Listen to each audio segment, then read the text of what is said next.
So ang nangyayari, yung mga magulang ng mga estudyante na walang-wala, napipilitan, peer pressure. Ilan doon sa mga magulang na mag-aaral na can afford, tumataas ng kamay. Yung mga hindi po nagbo-volunteer, hindi tumataas ng kamay, na binabagsak. Yung mahilig mag-contribute, mataas ang grado at honor students pa. Kaya ilan sa mga magulang na ito, napipilitan dumiskarte para lamang makapagbigay ng tinatawag na voluntary contribution daw. Sino pong gustong sumagot? Madam Chair, Your Honor, Yusek Escobedo of Field Operations will answer the question.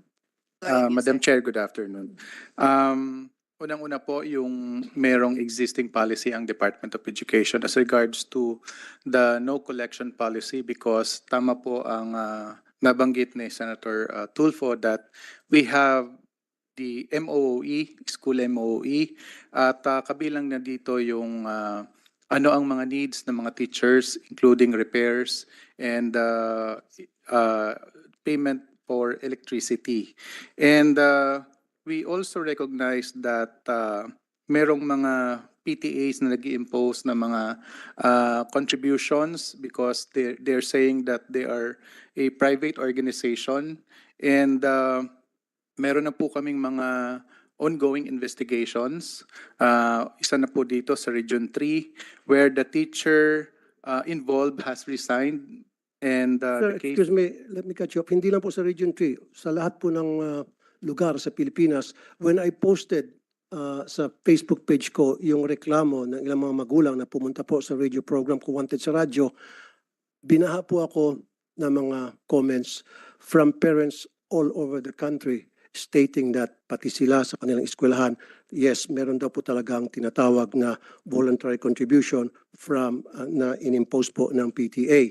Ang nangyari po kasi sana, ang request ko, pagsabihan niyo po, pag meron pong PTA meeting, dapat wala na akong pag-uusapan na tungkol sa contributions. Dapat ang pag-uusapan lang po sa lahat ng PTA meeting, i-require niyo po, ay tungkol lang po sa academic performance ng mga estudyante o yung mga problema at hinaing ng mga estudyante, period. Kasi ang nangyari, tuwing PTA meeting, 101% ang unang agenda sa meeting na yan, and I have proof from parents and even teachers na ang first agenda tuwing magkakaroon ng PTA ay project.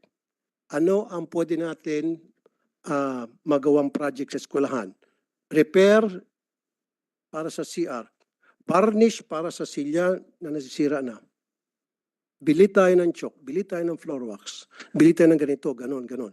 Ang mga estudyante na walang pang contribute, kuminsan pinapahiya pa, nilalagay pa po sa group chat. Ito, nag-contribute na si Juan, si Mario, si Pedro.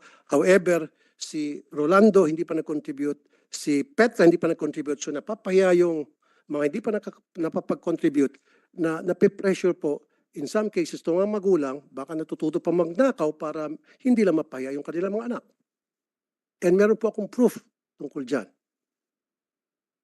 And in fairness po sa inyo, this has been going on for many years. Even as far back as yung administration pa po, I can remember Brother Armin Luistro. In fact, nag-away pa kami on air niya sa Wanted sa radyo because ayaw niya maniwala hanggang sa pinadalahan ko siya ng mga reklamo and nakita niya po na talagang valid and then nag-issue po siya ng memo na stop na yung contribution, voluntary contribution. After a few months, nagsibalikan din po hanggang ngayon. So is there a way na talagang once and for all, since senador na po ako, because I promise na once ako'y maging senador, I'll put a stop of this nonsense. Nung ako po'y wanted sa radyo na broadcaster, of course wala po akong magawa. All I can do is call the authorities and tell them, hey, we have complaints pertaining to this and that. Now that I'm senator and they elected and voted me para mabigyan solusyon itong problema ito na mga magulang na mag-aral, I have to do something to put a stop to these problems once and for all. Can you guys promise me na mainto na to para ako po'y maging supporter ng inyong budget at hindi ko po kontrahin, humingi kayo ng 1 trillion pesos for all I care. Kasi alam ko kailangan po ang maayos na budget para sa DepEd. And I firmly believe na kailangan talaga ng DepEd ng pinakamalaking budget among all other agencies because we need to give quality educations to our poor na mga kababayan. because I believe in he who has less in life should have more in law. So dapat sa ating batas, bigyan po ng magandang edukasyon, bigyan po ng magandang serbisyo ang mga mahirap nating kababayan. Dito lang po sana sila makakabawi. And I agree, dapat pabawiin natin sila sa pamamagitan ng pagbigay ng quality education. Pero how can we give these students quality of education kung kulang-kulang? And then we're teaching these kids to be corrupt when they grow up. How and why? Because they know and they knew na yung paghingi sa kanilang contribution ay pangingikil.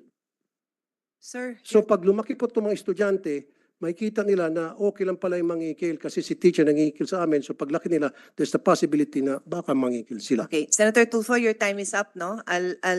You've been informed that your time is up. You've responded, but kindly respond again. Yusek Escobedo. Madam Chair, Your Honor, number one, you asked the question on how you can help. Paano kayo makatulong na senator na kayo ngayon? Pwede po kayong gumawa ng batas na ipagbawal po ang voluntary contribution sa mga PTAs. And then, pwede po nating i-implement yan. May penalties po yung teacher or parent na mag-insist na merong voluntary contribution. Ang mga PTA po, just like all the other associations, are guided by the majority. Kung ano po yung desisyonan ng majority doon sa kanilang association, yun po yung nasusunod. Now, it is a voluntary contribution. Ibig sabihin, hindi po pinipilit yung mga estudyante o yung mga magulang na mag-contribute kung yun man ang nadesisyonan na project ng PTA. Marami po tayong mga stakeholders na iba-iba po yung projects nila sa ating mga paaralan. Hindi lang po mga PTA, but we have NGOs, we have private sector donors who partner with our public schools sa mga specific na projects nila in certain schools. Ganito po din yung ating mga PTA. Pinag-iisipan po ng teachers and ng parents kung paano sila makatulong doon sa eskwelahan para sa pag-aaral ng mga bata. But then again, as I said, these are voluntary contributions. Pwede po nating ipagbawal, gagawa po tayo ng batas para po merong penalty. Madam Chair, pwedeng konti na lamang. Una-una, wala pong kapangyarihan na para ipatigil yan. Pero however, meron pong kapangyarihan ng DepEd na para ipatigil po yung tinatawag na voluntary contribution sa PTA. Now, doon sa questions ko, hindi pa ata nasasagot.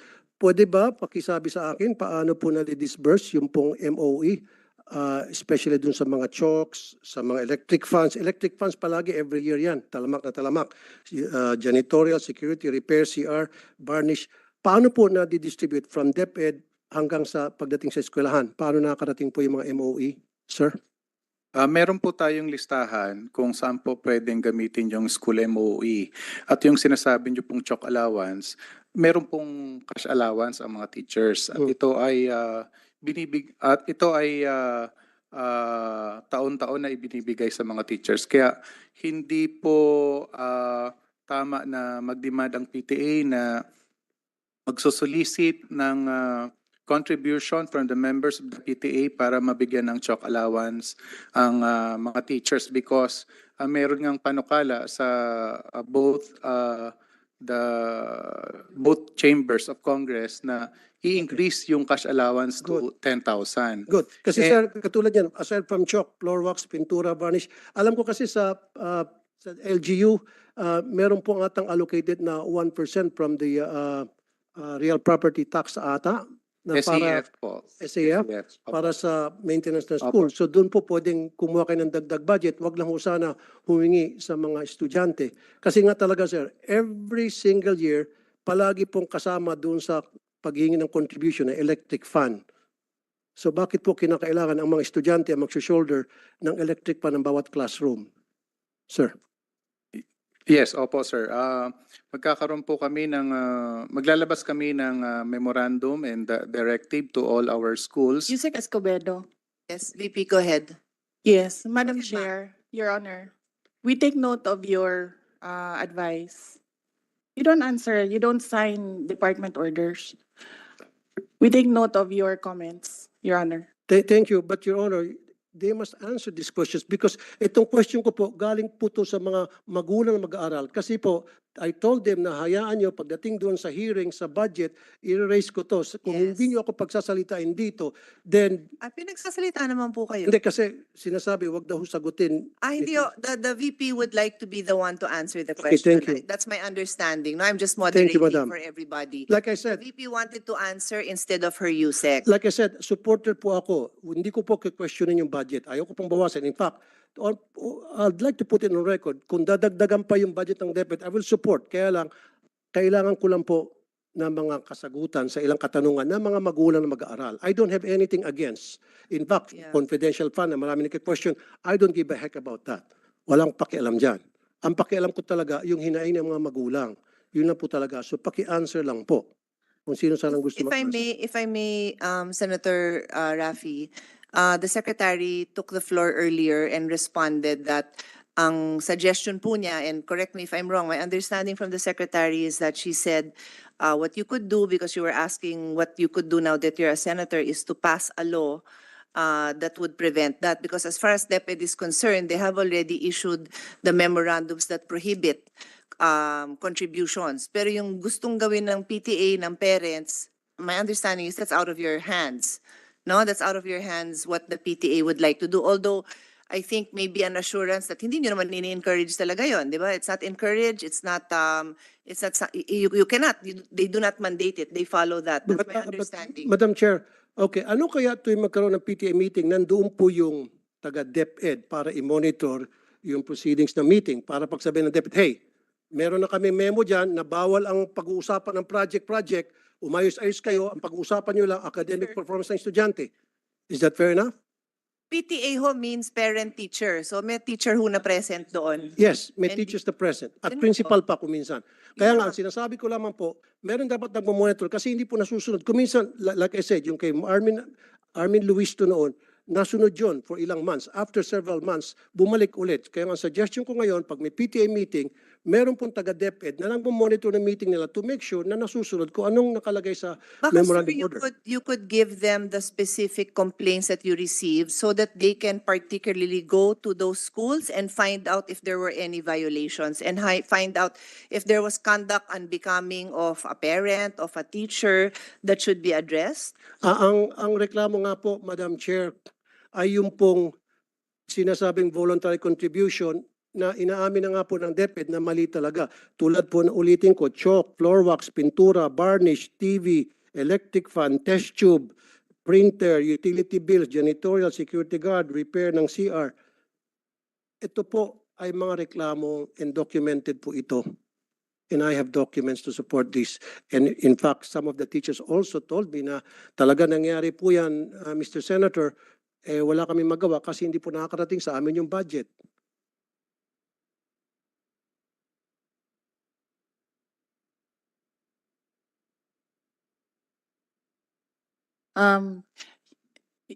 Madam Chair, Your Honor, we will submit the downloading of MOOE up to the school level to the Finance Secretariat. At doon na lamang po, Madam Chair. Test tube. Hinihingi din po, kasama rin po yung Pwede test pong tube. submit natin kasi, sir, I've reminded everyone who's Last na beyond naman their po, Madam time. Chair. Last na naman. Sige. Test tube. Alam ko meron natang 500 billion na budget for the test tube. Parang every year, bilyones ang naalat para sa test tube. Kasi marami rin po ako mga magulang nagreklamo, pinapakontribute para sa test tube, laboratory test tubes. Ano ho yun, sir? Kasi I Test handle tubes. the budget, so Test tubes I can po. Yung test tubes attest. yung I para have sa not mga seen, laboratory. I have not seen 500 billion for test tubes. Or at least, yun pong pagkakaalam ko, yun pong... Ay, wala akong 500 billion. Ako na ho magsasabi. So anyway, bakit po yun sa test tubes? Sige na lang po. Bakit po test tubes paulit-ulit po every year hiningan po ng contribution ng estudyante? Pwede ho ba pa-stop na rin natin yun? Yun lang po. So stop na po natin. In short, lahat po ng contribution para sa maintenance ng school, ang pakiusap po ng mga magulang, through me, stop na po natin yan. Pag na-stop niyo po yan, I promise you I'll support your budget every single year and you will not gonna hear anything from me. That's a commitment. That's a promise. Ito'y alang-alang sa mga magulang na mga lumapit sa akin. Madam Chair, Your Honor, we take note of the advice of the Honorable Senator Raffy Tulfo. Thank you po. Okay na tayo. Maraming salamat, Madam Chair. Thank you. Thank you, Madam Vice President. Pwede nang gumising si Senator Escudero from his power nap. It's your turn. I was simply relaxing, Madam Chair, not sleeping. Senator Jinggoy, are you ready? With the permission of the good chairperson. May I preface my interjections by saying governance is about allocating scarce resources. Palaging kulang ang pondo ng DepEd. It's about allocating whatever is appropriated to you. You were given roughly 200 billion short of what you asked for by the DBM based on the NEP. Kulang siya, so dapat lang patamatamaan. DepEd is basically faced with problems that is answerable by either time and motion studies or logistics. Pinapatama-tama pa rin. My questions will be based on that. And since I've been listening to the good Vice President and Secretary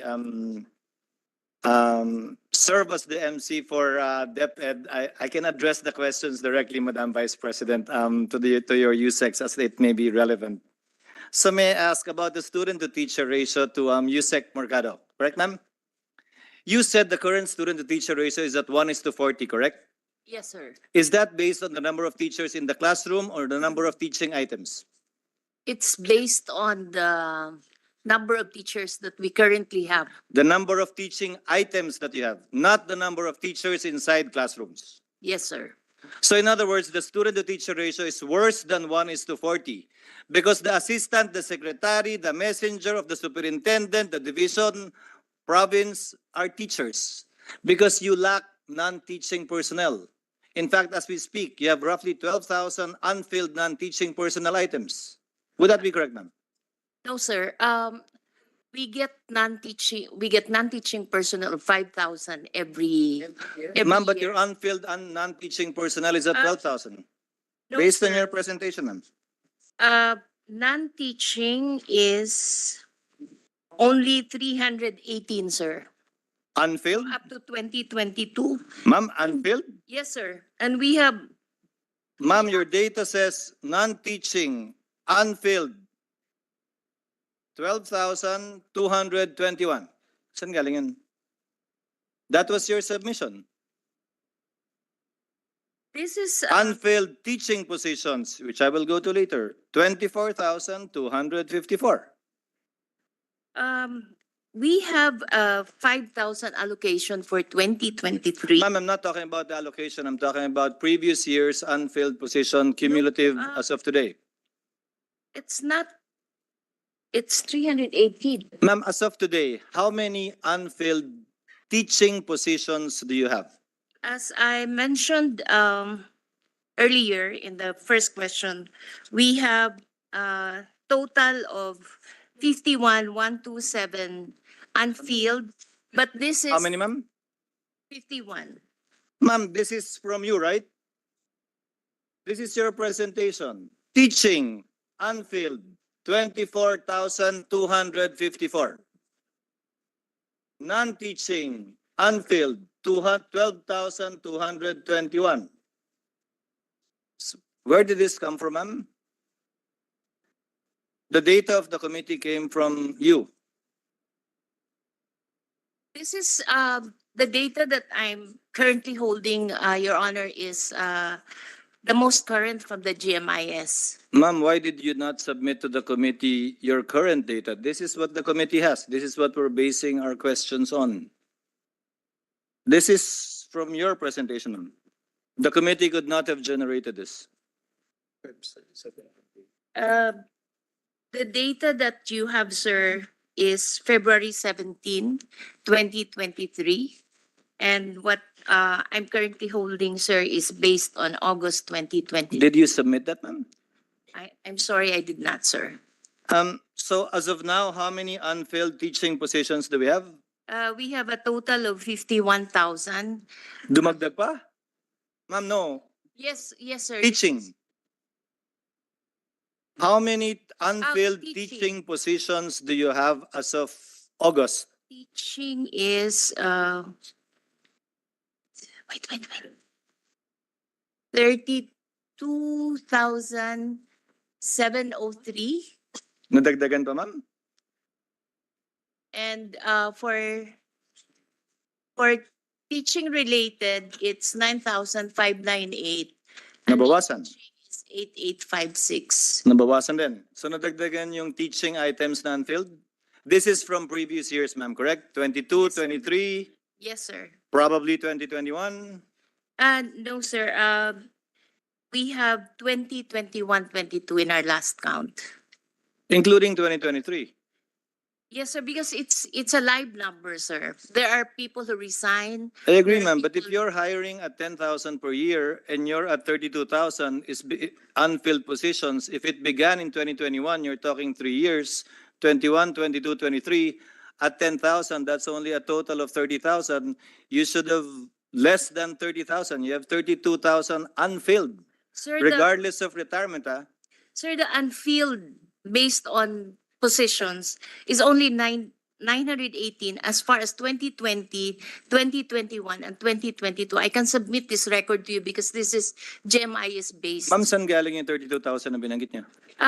Because we have new for this year na 10,000, and there are positions that are allocated to certain green lanes. These are the SPIMS, the DOST, and then the 4-piece scholars. Ma'am, I'm talking about teaching positions. Yes, sir. These are teaching positions.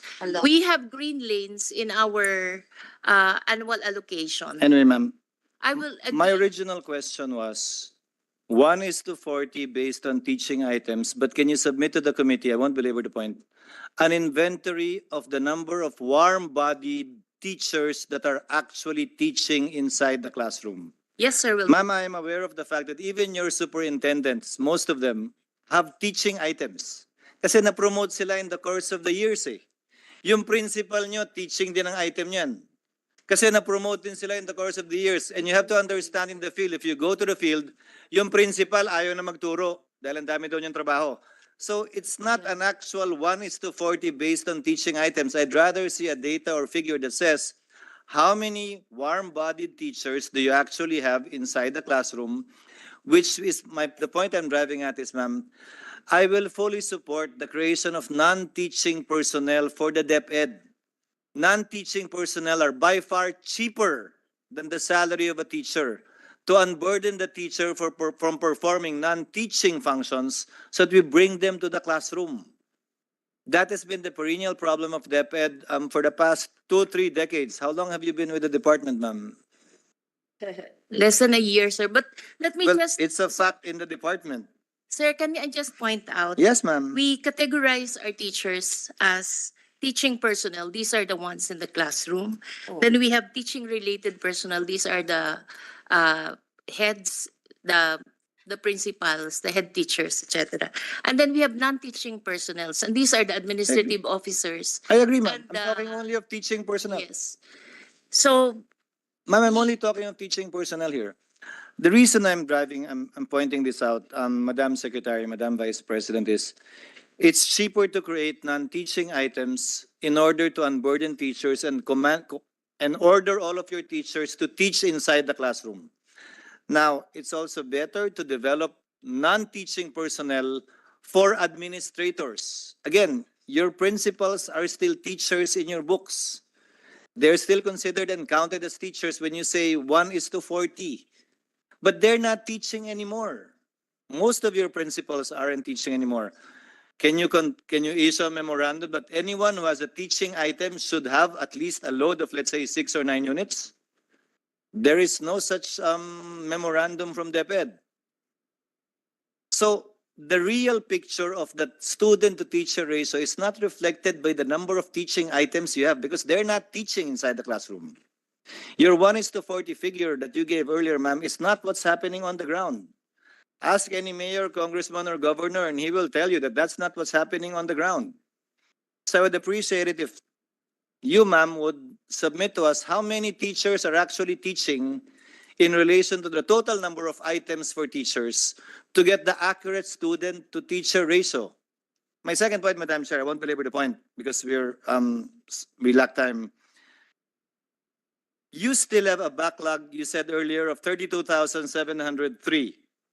Kung total na yon, out of the teaching-related and non-teaching, if you're going to create 20,000 items for 2024, how sure are we that you can actually fill it up? Because based on your KRI for 2022 and based on your targets for 2024 and 2023, ma'am, you only said 88%. Eh.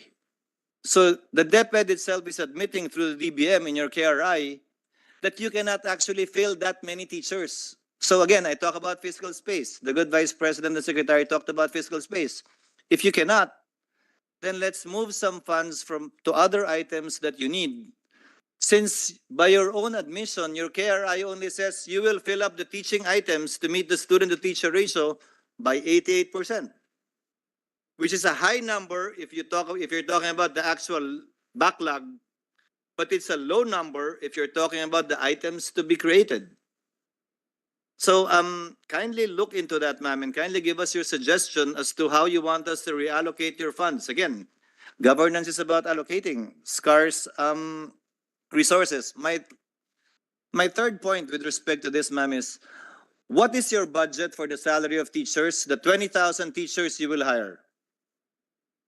Ano yung inallocate yung budget? Salary ng teacher sa isang buong taon for 20,000? O salary ng teacher para sa kalahating taon for 20,000? Why is that, ma'am? Because they only start joining us in July of the succeeding year. So kalahati lang talaga? Yes, sir. So ayaw ba nyo magsimula mag-hire ng January para yung sa second semester na kulang na teacher mapunuan? Does it really have to start at the beginning of each school year? Kulang na yung teacher, sabi nyo, di ba? So why not begin hiring, di ba? In the beginning. Actually, sir, yung process starts at January, but yung limitation namin is the release of the NOSCA. So, and then the allocation is really just July to December, sir. Ma'am, like what Yusek Powa said earlier, very much like the DPWH, they will begin pre-procurement activities by October for line item budgets for the construction of school buildings so that they can already give short of award the winning bidder so they can begin construction in January, February and take advantage of the summer months where it's best to construct. Kung mag-award kayo ng May, parang nirelease ng DBM, sabi nyo kanina, yung Saro May, tag-ulan na eh. Talaga madedelay yung construction ng school building. The challenge is to be able to award it and begin construction by taking advantage of the summer months. The same is true here. So I have no objections about doubling the salary, doubling the amount for as long as you begin hiring as soon as you can. Because by your own admission, you start at the middle of the year and it will have some delays. And for the information of the good secretary and vice president, they cannot hire all 20,000 by July, as you have in the past. You will stagger it. About 2,000 will be hired in July. About 8,000 will be hired in August. Mas mabilis na yung takbo nun. In September, X thousand will be hired. DepEd has never been able to hire all 20,000 or all 10,000 in one fell swoop by July 1. That has been the track record of DepEd, ma'am, unless DepEd improves its batting average. So allocation-wise, if you will allocate the budget staggered too, based on your own capability of hiring and processing the papers, then you have more fiscal space for other things as well. Kindly look into it, ma'am. Yes, sir. On confidential funds, I only request, Madam Secretary, Madam Vice President, can you submit to us the fiscal and financial plan? Because I heard you say in previous interventions that education is intertwined with national security, and I don't necessarily disagree. But under the joint memorandum circular that's being cited as the basis for confidential funds, when a GOCC, their board, allocates confidential funds, they submit the fiscal and financial plan to the GCG. It does not violate the confidential nature of the funds. May listahan naman sa Joint Memorandum Circular, di ba, Yusek Poa? Surveillance, transportation. It's a matter of putting amounts to each that you can legally spend on without specifying. We're not violating any of the confidentiality rules here. The point I'm driving at, and the reason why I'm asking for this, Madam Chair, is to disabuse the thought of the people that confidential funds is a secret fund. Hindi naman to pwedeng gastusin sa gusto lang gastusin ng DepEd Secretary or you, Madam Vice President, as Vice President. There are specific rules as to where this can be spent, how this can be spent, and to disabuse the mind of people that this is like a secret fund. It is not. Secret yung submission na expenditure, but there are only specific items you can spend it on. I can enumerate it, but it's in the Joint Memorandum Circular. So maybe request, since it's the discretion of Congress, as I heard the Madam Secretary and Vice President say, to grant this or not, we will grant it for as long as we see the fiscal and financial plan broken down according to the JMC without violating the confidentiality that you need in order to perform your job. Madam Chair, Your Honor, Yusek Poa will answer the question. Thank you, Your Honor. Your Honor, it is our understanding under the joint circular that we are bound to only submit the said fiscal and financial plan to the audit team leader within a number of days, prior to disbursement of the check and then after we get the check. But so I do beg your indulgence, Your Honor, because according to the circular, we are bound by that. If you want. I agree, Yusek. As I said, by analogy, GOCCs are required to submit that to the GCG before they're allowed to allocate funds of the GOCC for confidential funds. Meaning, bago sila payagan ng GCG, sige, ganun muna. In fact, the DILG also requires that of LGUs. Now, on the part of Congress, without violating, again, any confidentiality rules, because we're not asking how you will spend it, where you will spend it on, but simply a fiscal and financial plan as contained in the JMC as to what your allocation will be based on your plan, which we know will change. So the liquidation of that, the details, will be kept in a sealed envelope as provided in the JMC, submitted to the President, the Senate President, and the Speaker. Again, let me enumerate, Yusek Poa. It can only be spent for rental or transport vehicles, for rental of incidental expenses in the maintenance of safe houses, purchase, rental of supplies and materials and equipment, payment of rewards to informers, uncover, prevent illegal activities that pose a clear and present danger. You're only talking of how the 150 million will be allocated to each allowed item. Some may be zero, some may have everything, and the details would be kept in a sealed envelope as required by the JMC. Again, the purpose of this, Yusek Poa, I have no interest in this, quite frankly. The purpose of this is just to disabuse the minds of the people that this is some secret fund that will be used for uses other than public. Because clearly, you cannot use this to buy a vehicle. You cannot use this to pay the salaries of people. You cannot use this to pay allowances. As other people's imaginations have gone wild about this. I simply ask for this to disabuse the mind of the public with respect to their basic objection to these funds. In fact, if indeed education is intertwined with national security, do you suggest that we also give CHED and TESDA? Kasi kung may problema ka sa droga sa DepEd, sa elementary at high school, lalo siguro sa college. Kung may problema ka sa mga nagre-recruit sa NPA at sa Communist Party sa elementary at high school, lalo naman siguro sa college. So if indeed education is intertwined, let Congress consider too giving both CHED, who are more vulnerable and open to these kinds of influences, even criminality, and including TESDA. Please, Yes, Madam Chair, Your Honor, as to whether or not we suggest if we should give funds to CHED or TESDA, we obviously are not in a position, no? We only request, and again, it is up to the wisdom of Congress to do so. But however, with your initial request, we do understand the request, Your Honor, but I really beg for your indulgence on this matter because under the joint circular, it's very clear that we are supposed to submit first and foremost to the Office of the President, to the Senate President, to the Office of the Speaker of the House, as well as to the ICFA of COA. And as far as the the financial and fiscal plan is concerned, we are bound to only submit to our audit team leader, Your Honor. So, because we are bound with the rules, Your Honor, as much not- as I understand the question, Your Honor, it's just that we are really bound by the rules. I'm not arguing with you, Yusek. I'm trying to, in fact, help you to disabuse the impression of the public with respect to this, because you lose nothing by doing this. And by doing something more than the law requires is not a violation of the law. By doing something less than what the law requires, then you're violating the law. But there's no law that will penalize you for being more transparent, more accountable, and more forthright. If at all, a law will penalize you for being less forthright, less accountable, and less transparent based on the provision of the law. It is up to you, but I leave it to your discretion. But again, the purpose was to disabuse the mind of the public with respect to this, that is using for some clandestine, illegal, or personal use or purpose, because it is not allowed by the JMC, by the Joint Memorandum Circular. Moving on, Madam President, Madam Chairman.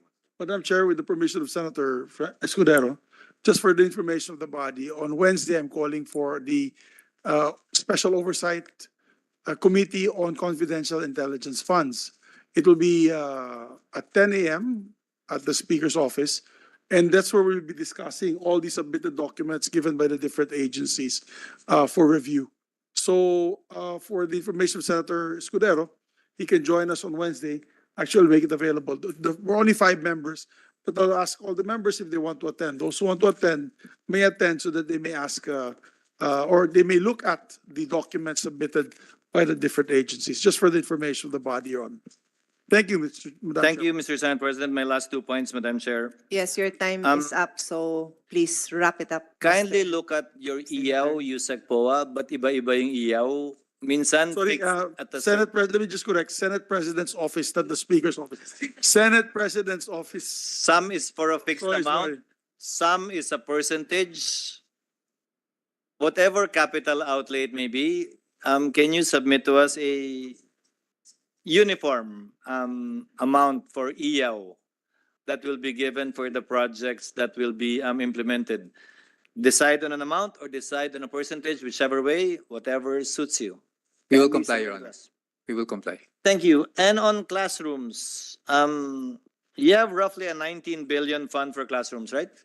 That's correct, Your Honor. But although Yusek Densing is our undersecretary for school. I heard your discussion earlier. You have 19 billion plus for school buildings. 19.6, Your Honor. And you said you will be undertaking pre-procurement activities by October with the school buildings you've identified, correct? Madam Chair, Your Honor, that's correct. And for the remaining 30%, you identify pa, correct? It's ongoing, Your Honor. We've already identified up to 75%. Now, we always include a provision in the budget that for itemized projects in the GAA, this is already the release document. The problem with DepEd in the past is that your school building program is always a lump sum, which requires a SARO. But if only you give Congress, before we pass the GAA, an itemized listing of the school buildings, including the location and allocation, bearing in mind that your cost for a single-story, 2-story, and 4-story school building all differ. So you have to decide. Roughly, you said earlier, 1 classroom is 2.5.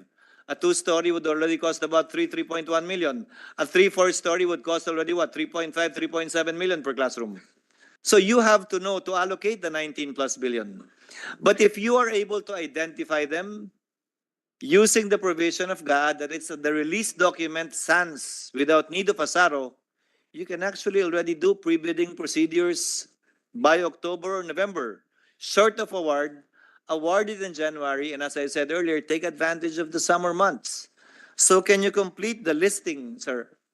Believe you me, sir, pag natapos mo yung listing at nakalagay sa budget, wala nang congressman at senador na mangungulit sa'yo magpagawa ng school building sa mga distrito o anong munisipyo man. It saves you the time and the anxiety. So it's in the best interest of the DepEd to actually finalize the list based on need. Yeah, Madam Chair, Your Honor, matatapos po namin yan by this month. In fact, we're already finalizing by next week after the congressional budget hearing we had last week, where we intend to finish it within the month of September. With one caveat, US Dancing, I saw in the special provisions, especially in the last mile, that you include as one of the priorities the construction of a principal's office and faculty room. Given our lack of classrooms, pwede ba mauna muna yung estudyante bago yung principal at yung faculty center, especially in the last mile? I intend to delete that provision in the special provisions of the last mile. Di ba unahin natin yung mga bata? Huli na yung principal at yung faculty room. You are correct with that, Your Honor, with respect to principal's office and faculty rooms. Although it was stated in the special provisions for the last mile school buildings. We have not done that at the moment, Your Honor. We prioritize school classrooms for the students. As it should be. Can you submit, as a final question, Madam Chair, can you submit to this representation a copy of your... one last point on the feeding program. I agree with Senator Pia, our chairman, that early childhood care and development is important. If they are born stunted already, they will be malnourished and stunted as when they enter elementary years. So may I ask DepEd, I don't know who can answer, what is your data on wasted and severely wasted children? Madam Chair, Your Honor, Asek Galban will answer the question. This will be my last intervention, Madam Chair, on this topic.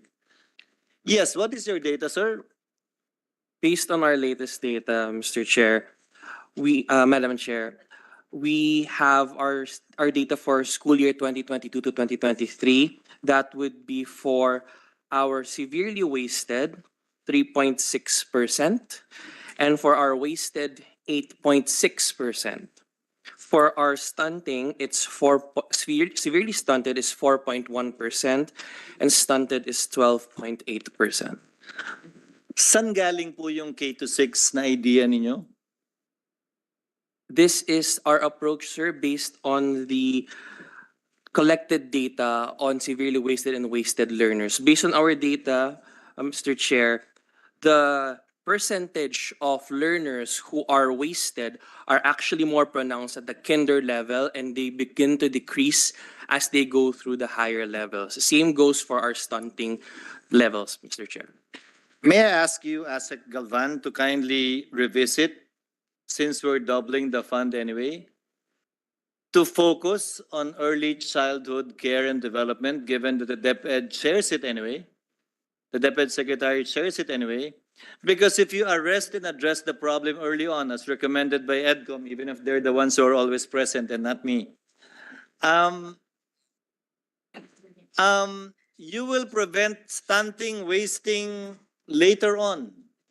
But when I say early childhood, you're talking about pregnant women, lactating mothers, and 0 to 5 before they even enter. I'm willing to put the fund in DepEd because it's part of your function, which will reduce wasting and severe wasting later on. Now, I ask you to review again because earlier I heard you, POA say that they're allocating school-based feeding program for 220 days. But as stated by the Honorable Vice President and Secretary, your academic calendar is only 188 days. That's an excess of about 15%. If you multiply it by your 11.7 billion allocation for feeding, you can actually set aside about 15% or 1.6 billion for, kaya nga tinawag school-based, di ba, Asek? Sa school nyo pinapakain, hindi naman sa bahay, di ba? So paano mo papakainin pag wala ng klase? So perhaps it can be adjusted. At least the initial funding, I think based on EDCOM 2, the funding required to address lactating, pregnant, and 0 to 2 is about 5.6 billion.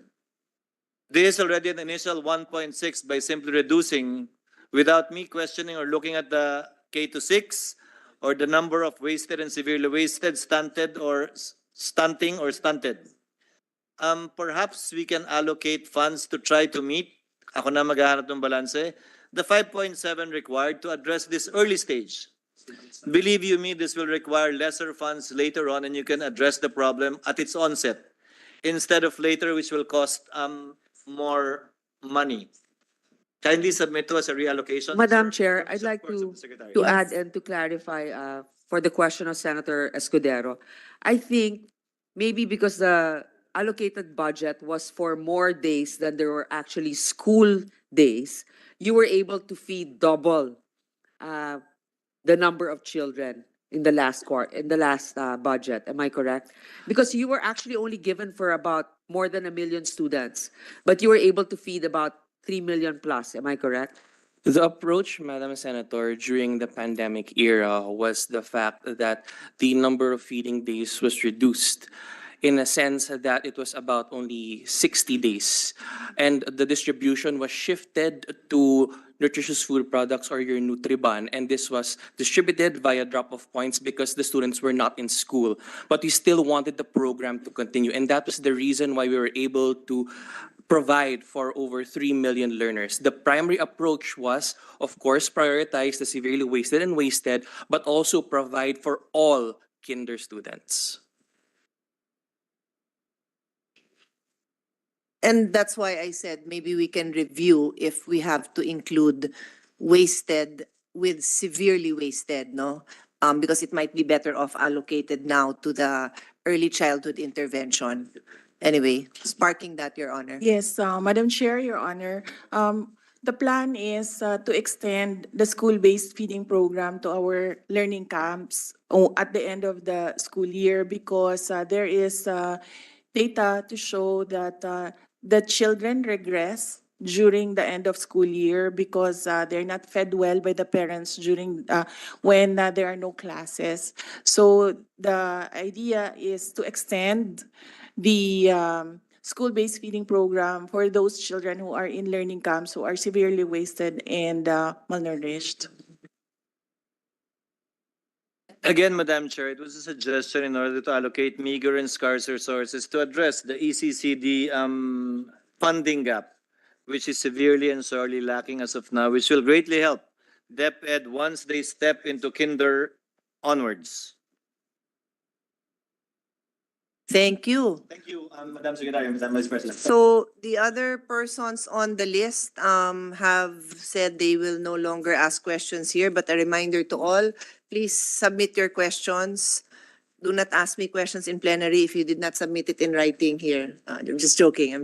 Madam Chair, Just joking. Madam Chair, just some admin matters, Madam Chair, before we close. This is very quick, Madam Chair, considering that this is also another EDCOM issue, the non-teaching personnel administrative officers. We were told a while ago that there's the universe is 50,000 unfilled positions, 32,703 unfilled positions for teachers. We wanted to find out how many for non-teaching personnel because I remember, Mr. President, Madam Chair, during EDCOM deliberation, teachers shared that it was difficult to focus on teaching because of other teaching-related or non-teaching ancillary tasks assigned to them.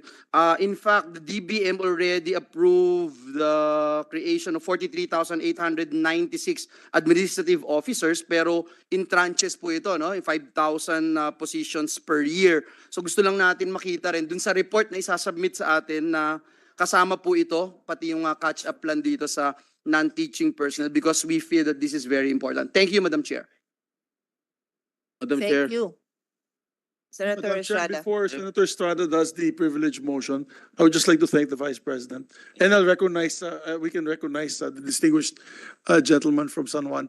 Madam Vice President, maraming salamat sa inyong pasensya and for answering the questions in this subcommittee hearing. We thank the DepEd family for your work and your service to the Filipino people.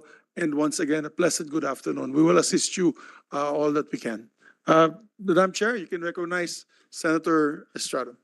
Thank you, Madam Chair. Thank you, Mr. Senate President. I move that we terminate the budget proceedings of the Department of Education. Second the motion of Senator Jinggoy. Okay. Sige. With no more questions, the budget of DepEd and its attached agencies are deemed submitted to the plenary, subject to our discussions and the submission of documents requested by the senators. Thank you.